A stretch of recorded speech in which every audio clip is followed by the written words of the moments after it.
Do you have more losses than wins? Do you not know how to make any good loadout? Are you a Turkish man living in Germany using your kid's iPad to play Towerbattles and you thought the guy with the minigun would be good? Yeah, not in this case, buddy. Hi YouTube, I'm Chorster and welcome to my guide on Towerbattles on how to make a good loadout for once, you stupid randoms. But before we can make a good loadout, you must know what a bad loadout is. And to show you what a bad loadout is, I played 100 matches of Towerbattles PvP and 1v1s. I took like a point system with all the towers and I added a point for every time I faced that tower. And here's the chart. As you can see, no surprise with the top. Farm is absolutely essential, just like any of the DJ of Commander. Having one of them is essential, having both isn't, although they are very much used. But now we're running into the problem and the whole reason why I made this chart and the whole reason why I made this video. Commando is the most used DPS tower in versus mode. And I get it. He has a lot of skins. He has a golden version. He has a statue of him. And not to mention, most importantly, he is literally the mascot of the game. But no, he's bad. Look at his stats. Look at his cost efficiency. It's not good. Moving on under Commando, with only a difference of two people, is Patrol. And Patrol, in my opinion, is way worse. It's a spawn tower, so you need a long map. And in 1v1 versus, you don't really pick the map. You have to vote for it. So, and if you have a spawn tower and your opponent isn't stupid, he's obviously going to pick the shorter map to give you the disadvantage. Same thing goes for Zed. Zed also has a good usage rate, but it's also a spawn tower, and spawn towers can just be countered really easily. They're not always there. They're not reliable, to say the least. The rest of the towers have a pretty normal usage rate. I don't have a problem with these towers myself. Of course, well, somewhat obvious, Anarchist is literally meant for PvP, but then something that bothers me. It's Phaser. It's obviously Phaser. How could it not be Phaser? Whew. About 13 and 100 people use this tower. And in my opinion, it should be zero. No one should use this in PvP. No one!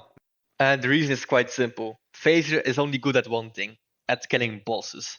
And I'm not talking about boss 1 or boss 2 or boss 3, because those can be spammed by your opponent.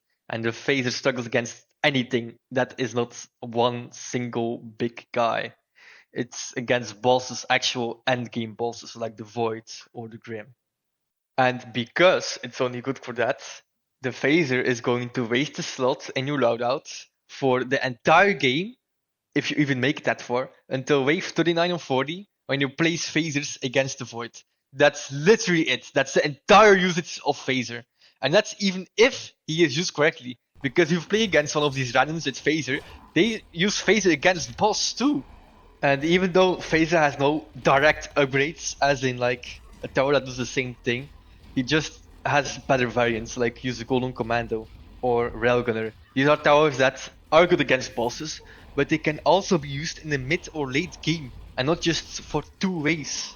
I could also keep going to things like Soldier and Cryogunner, but I'm not going to do that because the majority of people who use this tower are actually like early game noobs and they don't have a better option. So it's hard to say to use a better tower if they don't have the better tower unlocked.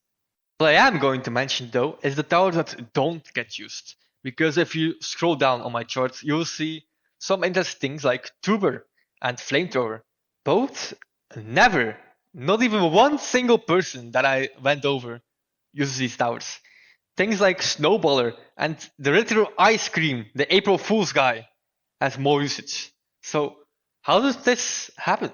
Well, obviously these are not the best towers, but they aren't the worst either. I get it. Tuber gets outclassed by Moller in almost every way, and Hello Boomer is usually preferred over Flamethrower almost every time.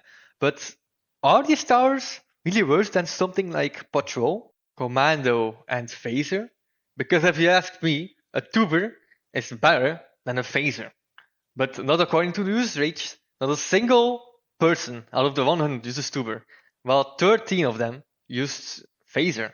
Well, you might be asking, what is the point of all this? What is the point of this chart? I came here for a better loadout. Well, I also came here to make you understand a good loadout. And a good loadout begins with good towers. And just because something gets used a lot doesn't mean it's good. Sure, Farm, DJ, Commander are all higher and like a top three, but they are essentials. If you don't have Farm in your loadout, it's going to suck. You have to understand, just because it gets used a lot doesn't mean it's good. And now you know that Patrol, Commando, and Phaser are all trash in PvP. You have space for new stuff. And here is where I'm going to explain you how you should pick your towers. Well, obviously, you should have farm, because if you don't have farm, you're cooked. You should also have one of the two supports, Commander or DJ. I'll get back to that later. We are going to focus on the damage dealing towers first, and I'm going to give you two options. You either go to a shitty loadouts you have right now, and you place all the towers that do damage with our direct upgrades, or you go to the Towerbattles wiki and pick out some towers that have a better cost efficiency than 250. The lower the better.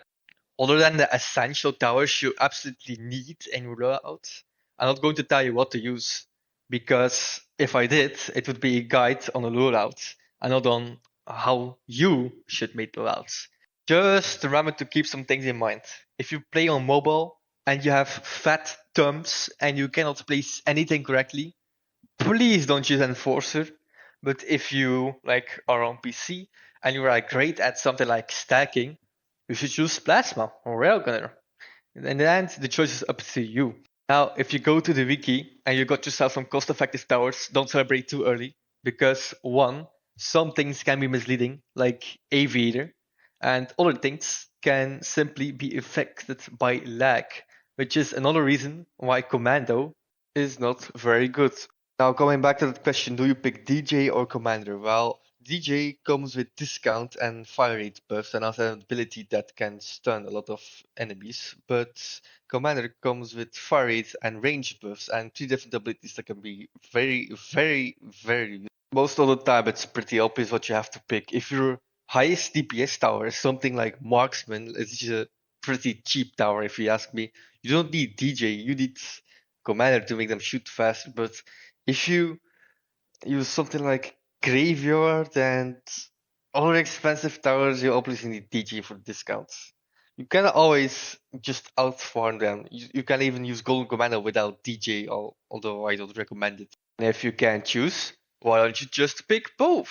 This might look like a joke to some newer Towerbattles players, but no, this is actually a viable play. Just having both fire rate buffs can be really, really useful if they get applied properly, at least. And with all that being said, you should finally be able to create a better loadout. Going from this to the... Oh, what the fuck? What the fuck is this, bro? Did you not learn